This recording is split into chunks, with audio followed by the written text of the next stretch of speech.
ನಿಮ್ಮ love situation at present ಅಲ್ಲಿ ಹೇಗಿದೆ ಅನ್ನೋದನ್ನ ನೋಡೋಣ. ಸರೆಂಡರ್ ಕಾರ್ಡ್ ಅನ್ನ ತಗೊಂಡಿದ್ದೀನಿ. ಸರೆಂಡರ್ ಟು ಪ್ರಯರ್ ಅಂತ ಕೊಡ್ತಾ ಇದ್ದಾರೆ. ನೀವು ಪ್ರಯರಿನ ಕಡೆಗೆ ಹೆಚ್ಚು ಗಮನವನ್ನ ಕೊಡಿ. ಸ್ವಲ್ಪ ದೇವರ ಕಡೆಗೂ ಹೆಚ್ಚು ಗಮನವನ್ನ ಕೊಡ್ಬೇಕಾಗತ್ತೆ. ಯಾವಾಗ ನೀವು ದೇವರನ್ನ ತುಂಬಾ ಹೃದಯದಿಂದ ಪ್ರಾರ್ಥನೆಯನ್ನ ಮಾಡಿ ನನಗೆ ಸಹಾಯವನ್ನ ಮಾಡು ಅಂತ ಕೇಳ್ತಿರೋ, ಆಗ ಅದೆಲ್ಲ ಸಮಸ್ಯೆಗಳಿಂದ ನೀವು ಆಚೆ ಬರ್ತೀರಾ. ಮಾಡೋದ್ರಿಂದ, ದೇವರನ್ನ ನೀವು ಧ್ಯಾನ ಮಾಡೋದ್ರಿಂದ ನಿಮ್ಗೆ ಏನ್ ಸಿಗುತ್ತೆ, ಯಾವುದೇ ರೀತಿಯ ಗೊಂದಲಗಳಿಗೆ ಅಥವಾ ಯಾವುದೇ ರೀತಿಯ ಸಮಸ್ಯೆಗಳು ನಿಮ್ಮಲ್ಲಿ ಇದ್ರೂ ನಿಮ್ಮ ಲವ್ ಲೈಫಿನ ವಿಚಾರವಾಗಿ ನಿಮ್ಗೆ ಆನ್ಸರ್ಗಳು ಸಿಗುತ್ತೆ, ಮತ್ತೆ ಸಪೋರ್ಟ್ ಕೂಡ ನಿಮ್ಗೆ ದೇವ್ರ ಕಡೆಯಿಂದ ಸಿಗುತ್ತೆ ಅನ್ನುವಂತಹದ್ದು ನಿಮ್ಗೆ ಹೇಳ್ತಾ ಇದ್ದಾರೆ. ಅಟ್ ಪ್ರೆಸೆಂಟ್ ಅಲ್ಲಿ ಲವ್ ಸಿಚುಯೇಷನ್ ನಿಮ್ಗೆ ಬಾಟಮ್ ಆಫ್ ದ ಟಕ್ ಬಂದಿರುವಂತಹದ್ದು ರೆಫ್ಯೂಸಿಂಗ್ ಆಫರ್. ಯಾವುದೋ ಕೆಲವೊಂದು ನಿಮ್ಮ ಲವ್ ಲೈಫಿನ ವಿಚಾರವಾಗಿ ಆಫರ್ ಗಳನ್ನ ರೆಫ್ಯೂಸ್ ಮಾಡ್ತಾ ಇರುವಂತಹದ್ದು ಅಥವಾ ಮಿಸ್ಡ್ ಆಪರ್ಚುನಿಟಿ ಅನ್ನುವಂತಹದ್ದು ರೆಪ್ರೆಸೆಂಟ್ ಆಗ್ತಾ ಇದೆ. ಯಾಕೋ ನೀವು ಮಿಸ್ ಮಾಡ್ಕೋತಾ ಇದ್ದೀರಾ ಕೆಲವೊಂದು ಆಫರ್ಸ್ ಗಳನ್ನ ಅನ್ನುವಂಥದ್ದು ರೆಪ್ರೆಸೆಂಟ್ ಆಗ್ತಾ ಇದೆ. ಏನೋ ಒಂದು ರೀತಿಯ ಧ್ಯಾನ ಮಾಡ್ತಾ ಇರುವಂತದ್ದು, ಚಿಂತೆಯನ್ನ ಮಾಡ್ತಾ ಇರುವಂತದ್ದು ರೆಪ್ರೆಸೆಂಟ್ ಆಗ್ತದೆ. ಪಾಸ್ಟಿನಲ್ಲಿ ನಿಮ್ಮ ಲವ್ ಲೈಫಿನ ವಿಚಾರವಾಗಿ ಒಂದು ನ್ಯೂ ಐಡಿಯಾ ಇತ್ತು, ಏನೋ ಒಂದು ರೀತಿಯ ಹೊಸ ಹೊಸ ಐಡಿಯಾಗಳನ್ನ ಮಾಡ್ಕೊಂಡಿದ್ರಿ. ಲವ್ ಲೈಫಿನ ವಿಚಾರವಾಗಿ ನಿಮ್ಮ ಆಪರ್ಚುನಿಟಿ ಕೂಡ ಚೆನ್ನಾಗಿಯೇ ಇತ್ತು.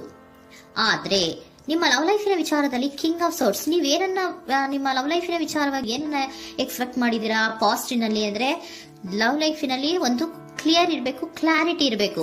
ಮತ್ತೆ ಯಾವುದೇ ವಿಚಾರ ಕೂಡ ನಿಮ್ಮ ಲವ್ ಲೈಫಿನ ವಿಚಾರದಲ್ಲಿ ಮುಚ್ಚುಮರೆ ಅನ್ನೋದು ಇರಬಾರ್ದು.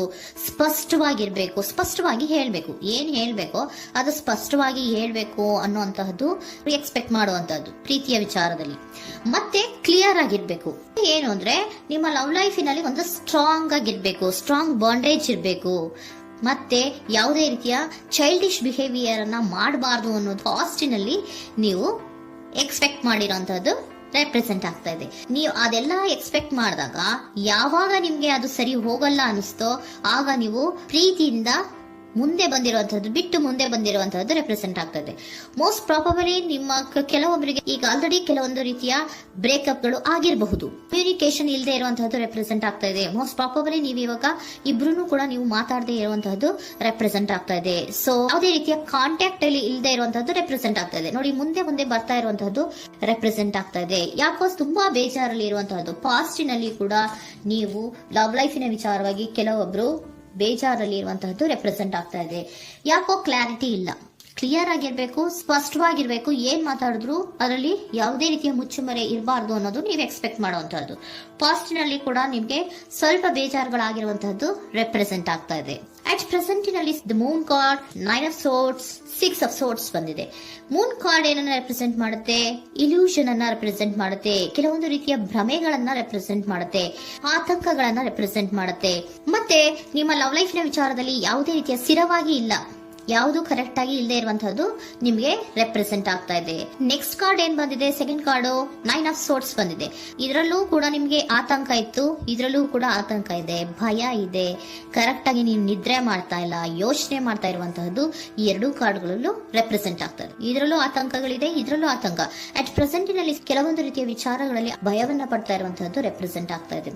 6 ಆಫ್ ಸೋರ್ಟ್ಸ್ ಕೂಡ ಏನಾಗ್ತಾ ಇದೆ? ಮೂವಿಂಗ್ ಆನ್, ಮುಂದೆ ಹೋಗ್ತಾ ಇರುವಂತಹದ್ದು, ಬೇಜಾರಿಂದ ನೀವು ಮುಂದೆ ಮುಂದೆ ಹೋಗ್ತಾ ಇರುವಂತಹದ್ದು ರೆಪ್ರೆಸೆಂಟ್ ಆಗ್ತಾ ಇದೆ. ಅಟ್ ಪ್ರೆಸೆಂಟಿನಲ್ಲಿ ಯಾವುದೇ ರೀತಿಯ ಸಮಾಧಾನದಿಂದ ಇದ್ದಿರುವಂತಹದ್ದು ಈ ರೀಡಿಂಗ್ ಗಳಲ್ಲಿ ಕಾಣಿಸ್ತಾ ಇಲ್ಲ.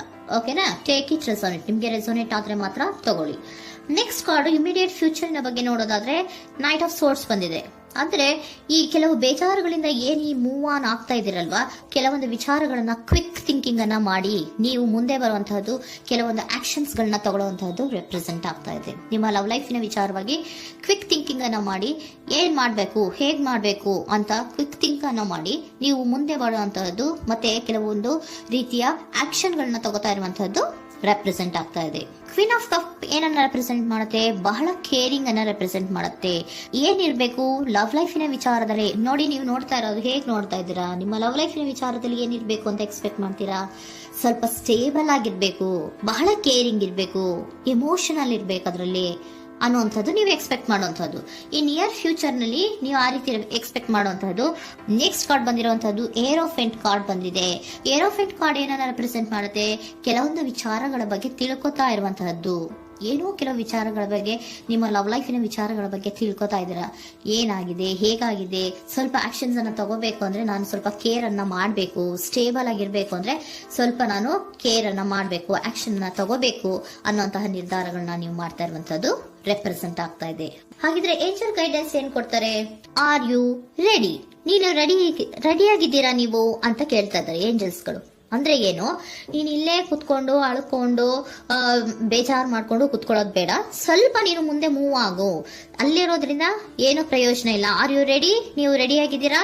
With in the next few weeks, ಕೆಲವೊಂದು ವೀಕ್ಗಳಲ್ಲಿ, ಕೆಲವೊಂದು ವಾರಗಳಲ್ಲಿ ನೀವು ಏನಾಗ್ತೀರಾ?